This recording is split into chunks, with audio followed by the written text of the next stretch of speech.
I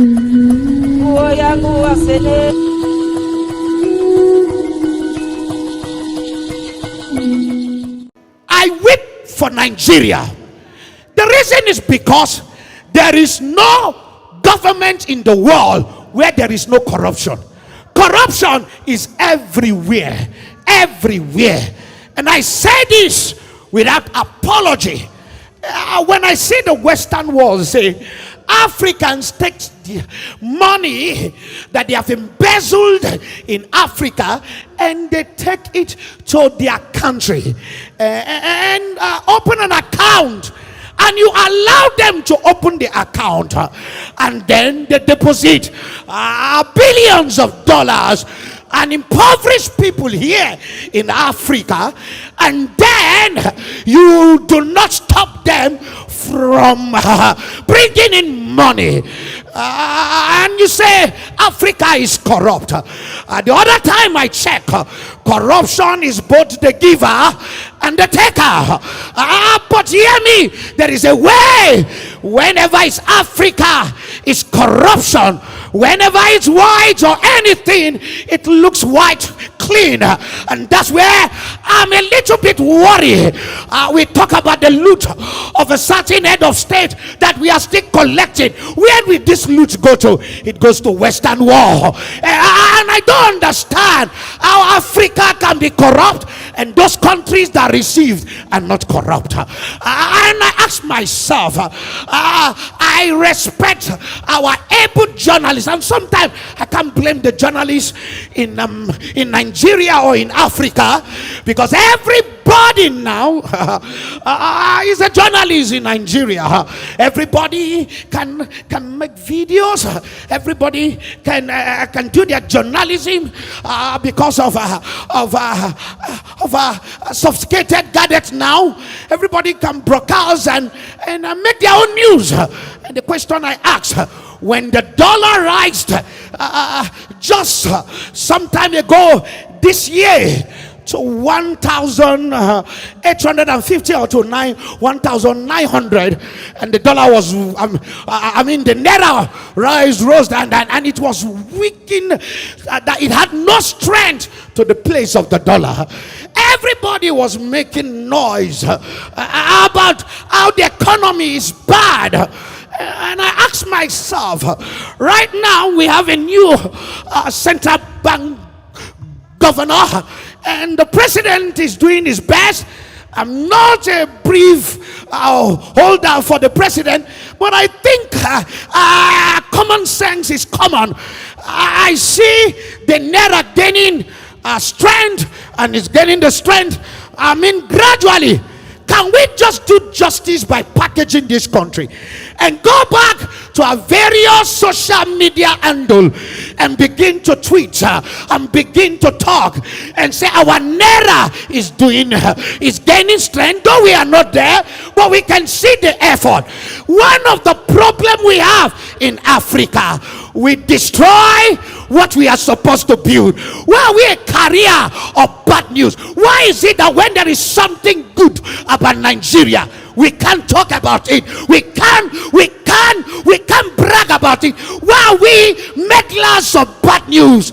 I don't understand how we can make Nigeria great. The duty of building this country is not by the president alone, the governor alone, and the local government chairman, councillors, and minister, until we all rise up as Nigeria and begin to speak and begin to rebrand. Whenever we see good, we should talk about the good. When we see bad, we should talk about the bad. When everything about Nigeria that is bad go viral, why don't we make everything about Nigeria that is good go viral? I watch that great Igbo man, the CEO of Airpeace, and I heard him talked about how he fought and fought several years just to make sure he fly they fly the route of London, and it was impossible. And I asked myself, just right now, that man broke the record, and they flew down to London route, and I heard him vividly, I stand to be corrected, that a flight by some airline that is owned by some Western country was about 15 million for a business class, and just by virtue of what that man, the CEO of Epis, did, that airline brought their flight fee to 5 million. Can we make it go viral? Can we talk about the son of the soil? Can we talk about private individuals that are making Nigeria better? Why are we so bad and poor in boasting about our brand and in promoting our brand? Africa, it's time to wake up. We are wasting our energy, depleting the strength of our government, reducing the potency of Nigeria by our mouth. I ask myself, the naira is gaining strength, and I ask, why are the things, the price of commodities in the market not coming down? That's not done by the government, that's done by traders, retailers, everyone. I know what you will tell me. We bought it when it is expensive and we have to sell our product. I understand that economics, but can you now do that? It's taking some time now. Can you bring the price down? This is not done by the government. The problem of Nigeria, Nigerians are wicked to Nigeria. Let's stop playing politics. You might not like the man there. It's not important. What is important? If he does well, then give him your thumbs up. I land economy flight to London, drop down to, is it 1,200? What? Do you know how many millions that man crashed the price down? Hey? Who said the Igbo man is not good? I just don't know why I love Igbos. Who said the Igbo man is not good? I watched the CEO talk with confidence, giving history, analogy, explaining everything with capacity. We have them in Nigeria. Let's boast about our brand.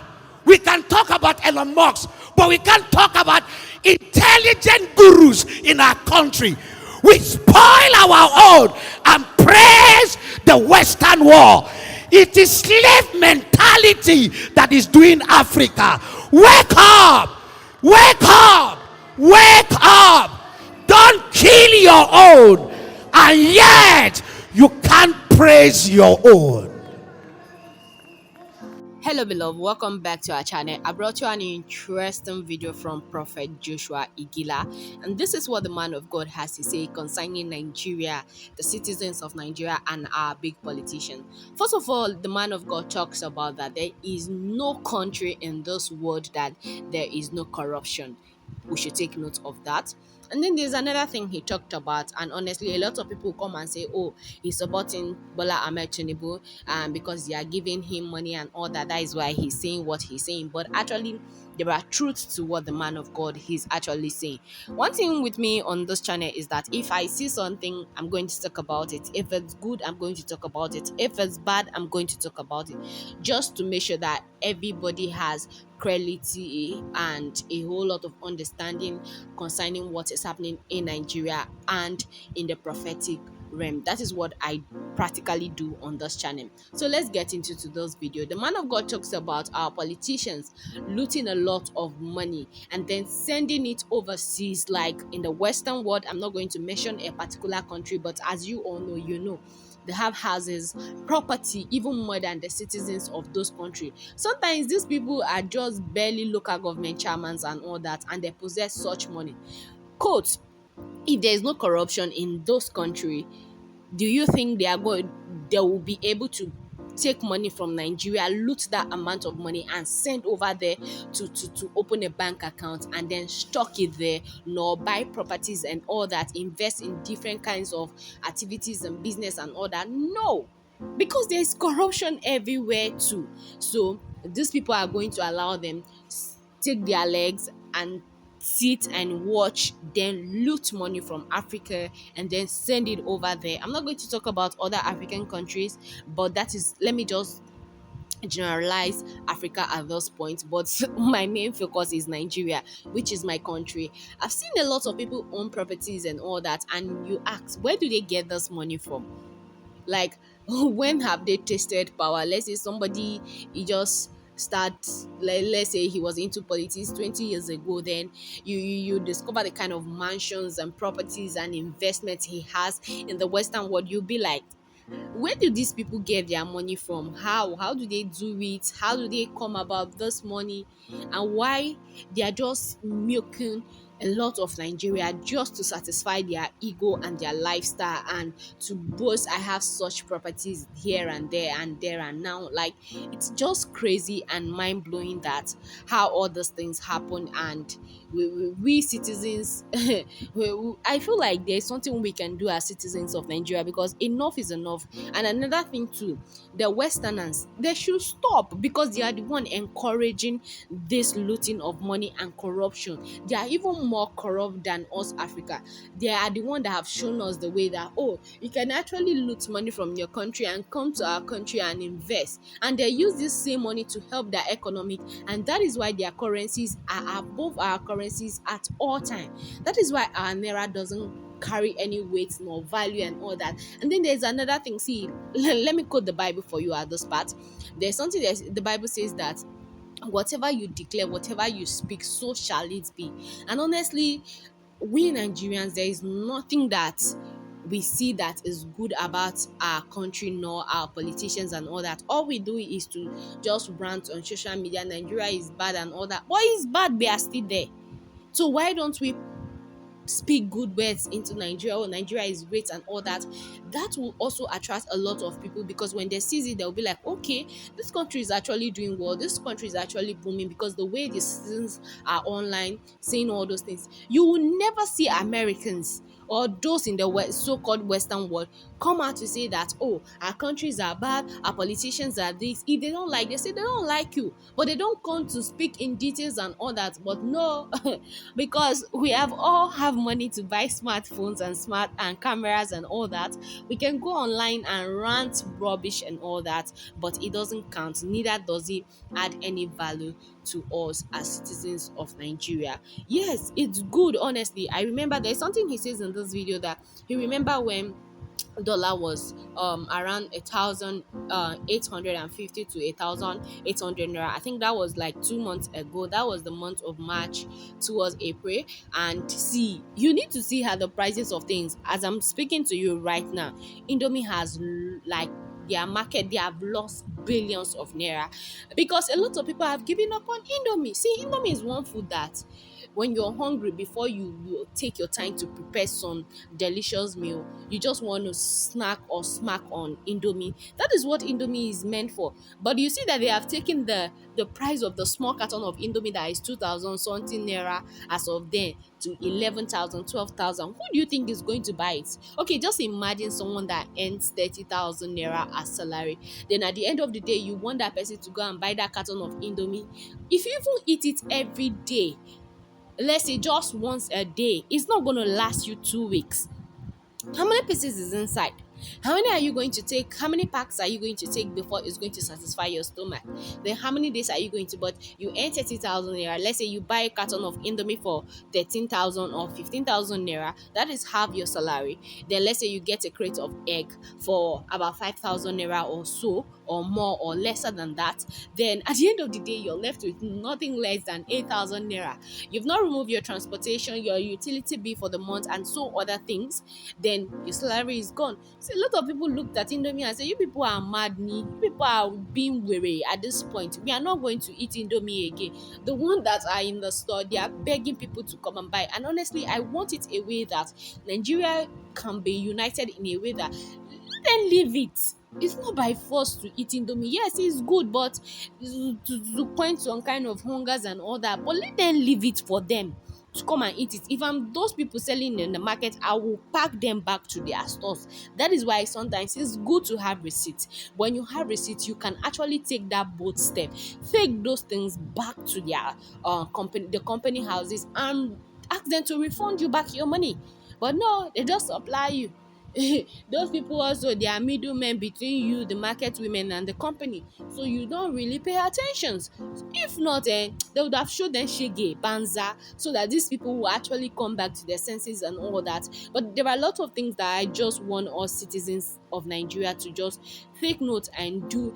Like, yes, when we see something that is bad, we take our phone to talk about it. But when we see good, we don't really talk about it. We don't broadcast it. We don't tweet about it. Okay, just imagine the incident of Davido and Whiskey. Which social media platform that you will not go that is not choke about Whiskey and Davido? But it's the bad thing we actually that trends in Nigeria. The good doesn't trend that much.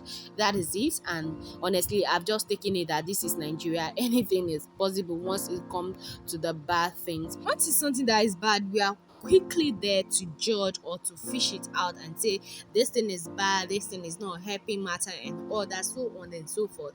And there's another thing that I want us to say, that it's not like the government are not doing, they are doing, but the negative part that we the citizens are there to put out on daily basis to say that, oh, Nigeria is bad, Nigeria is this, we ignore, we don't really see the good that is actually happening or the little they are doing. See, Nigeria is so corrupt that before you can get rid of corruption, it's going to take years, 50s of years, hundreds of donkeys of years before Nigeria get to that promised land that we are actually looking for. Without that, I don't think we can get anywhere. And also the masses need to come together to speak positivity into Nigeria, not negative energy. Let's stop that and for once praise Naira. Okay, let's just see like Naira incident, for example. Let's appreciate our Nairas. Nobody will come and applaud your currency for you. The more you downgrade it, the more it loses value. But the more you talk about it that, oh, Naira is this, it becomes the center of attention. That is one thing you should know, the law of attraction. So that is just it. We shouldn't just be using our mouth to cause bad things for our nation and all that. I just say let me bring this video your way after hearing what the man of God has to say. And guys, please, before I go, if you've not subscribed to our channel, kindly pause those videos, subscribe, comment, like, share with family and friends so that you don't miss out on any of our content. And also don't forget to turn on the post notification to get notified whenever we upload a new video like this. And also guys, please mind the cock that is crowing.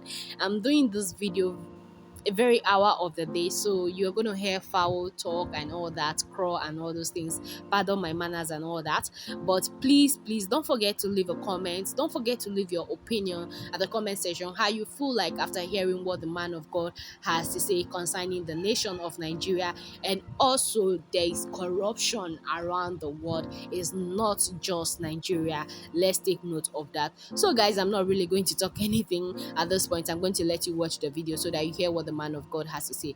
This is an interesting video and it's a must for you to watch from beginning to the end. So if you've watched to this part, all I could say is that thank you very much for always tuning in. God bless you as you do so. I'll see you in the next one.